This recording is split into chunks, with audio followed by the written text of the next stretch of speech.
Trichy SP Varun Kumar IPS விளம்பர விரும்பி என்றும் சாட்டை துரைமுருகன் ஆடியோக்களை திருச்சி சூர்யா கைபேசிக்கு சென்றதில் இவருக்கு தொடர்புள்ளது எனவும் நாம் தமிழர் கட்சியின் வழக்கறிஞர் படை அடுக்கான புகார்களை முன்வைத்துள்ளது.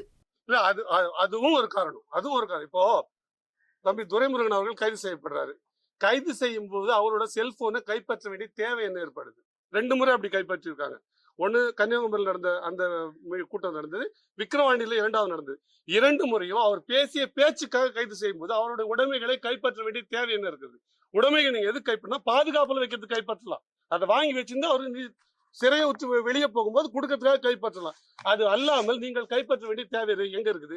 அதோட பாஸ்வேர்டை எடுக்க நீங்க என்னோட பர்சனல் விஷயத்தை தலையிடுறது ஆகாதா?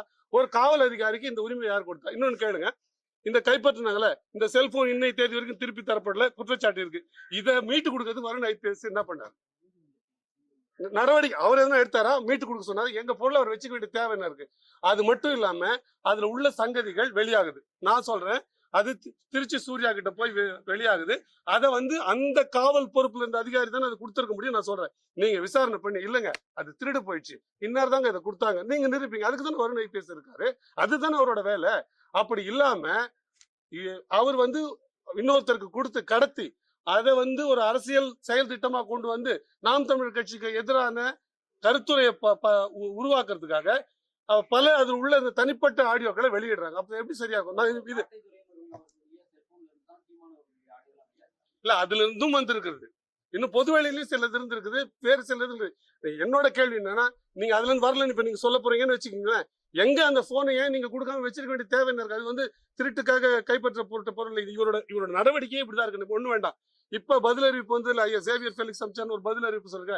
இந்த பதில் அறிவிப்பு எங்க வழக்கறிஞர் இருந்து எதிர் வழக்கறிஞருக்கு போகுது. அந்த பதில் அறிவிப்பை அந்த வழக்கறிஞர்கிட்ட இல்ல அந்த நபர் வருண் ஐபிஎஸ் கிட்ட இருக்கணும். அதை அவங்க 2 தானே வெளியிடணும். சூர்யா பாண்ட் டு வின் அப்படின்ற ஒரு திமுக ஆளுகிட்ட இருந்து இதே அறிவிப்பு நாங்க அனுப்புதான் சொல்ற அறிவிப்பு வெளியாகுது. எப்படி வெளியாகுது? யார் கொடுத்தா? ஒண்ணு வருண் ஐபிஎஸ் கொடுத்துருக்கணும், இல்ல அந்த வழக்கறிஞர் கொடுத்துருக்கணும். நான் நம்புறேன், ஒரு வழக்கறிஞர் அப்படி ஒரு ஐபிஎஸ் அதிகாரி போன்ற ஒரு கட்சிக்காரா இருக்கும், கிளைண்டா இருக்கும்போது அந்த வேலையை செய்ய மாட்டாரு. அப்ப வருண் ஐபிஎஸ் இதை கொடுத்து போட்டுருக்கா? நான் சந்தேகப்படுறேன். Fair criticism. நான் சொல்றேன், அவர் தான் கொடுத்தாரு, நான் நம்புறேன். நான் சொல்றேன், அவர் தான். இல்ல எப்படி போச்சு அவர் சொல்லட்டும். இல்லங்க அது திருடு போயிடுச்சுங்க, அங்கிருந்து அமிச்சாங்க, இது சொல்லல. இதுதான் இவரோட வேலை. இவரோட மோடஸ் ஆபரேண்டி. இவர் சட்டம் ஒழுங்கை பாதுகாக்க வந்தவர் அல்ல. இவர் ஒரு விளம்பர விரும்பி. நான் சொல்றேன், நீங்க ஒரே ஒரு மருந்து வாங்கி கொடுத்தாருன்னு வச்சுங்களேன், அதை ட்விட்டர்ல போடுவார், அதை வாட்ஸ்அப்ல பரப்புவார். இவர் ஒரு அட்டென்ஷன் சீக்கிங் பர்சனாலிட்டி. அவரை சுத்தி இயங்கணும், அவர் அதை தன்னை பத்தி பெருமையா பேசுறது விரும்பும். நான் இன்னும் சொல்றேன், எங்க வரிப்பணத்துல ஐபிஎஸ் அதிகாரியா பொறுப்பா இருந்துகிட்டு அவர் வேலையை செய்யறார். அவர் சட்டத்தை வேலையை அவருக்கு சட்டப்படி அவர் செய்ய வேண்டிய கடமையை செஞ்சுட்டு அதன் மூலமா இவர் ஏதோ பெரிய உலகத்துல லோக ரட்சகர் மாதிரியும் ஒரு குற்றம் செஞ்சவங்க தண்டிக்க வேண்டியது ஒரு ஐபிஎஸ் அதிகாரியோட வேலை. இவர் என்னமோ ஒரு லோக ரட்சகர் மாதிரியும் உலகத்தையே தான் காப்பாற்ற போன மாதிரியும், இவர் போற இடங்கள்லாம் கருணையில உதவி பண்ற மாதிரியும், இவர் ஒரு மீச வச்ச மதர் தெரேசா மாதிரியும் ஒரு சீனை கிரியேட் பண்ணுவார். ஏன்னா அவரோட தேவை அது. அப்படி ஒரு விரும்பி அவர் அந்த நோக்கத்துலதான் அவரோட செயல்பாடுகள் ட்விட்டர்ல இருக்குது. ஒரு ஐபிஎஸ் அதிகாரியோட அபிஷியல் ஹேண்டில் இந்த மாதிரி விஷயங்கள் இருக்க வேண்டிய தேவையில்லை. இது தனிப்பட்ட பிரச்சனை, தனிப்பட்ட முறையில் வரணும். ஆனா அபிஷியல் ஹேண்டில் கூட அவர் போடுறாரு. இப்ப அதுல என்ன தெரியுதுன்னா, அவருக்கு ஒரு மறைமுக செயல் திட்டம் இருக்கிறது. அதை நோக்கிதான் நகருது. இல்லைன்னா இந்த 2வது வந்த மறுபறிப்பு கூட வெளியே வர வேண்டிய தேவையில்லை.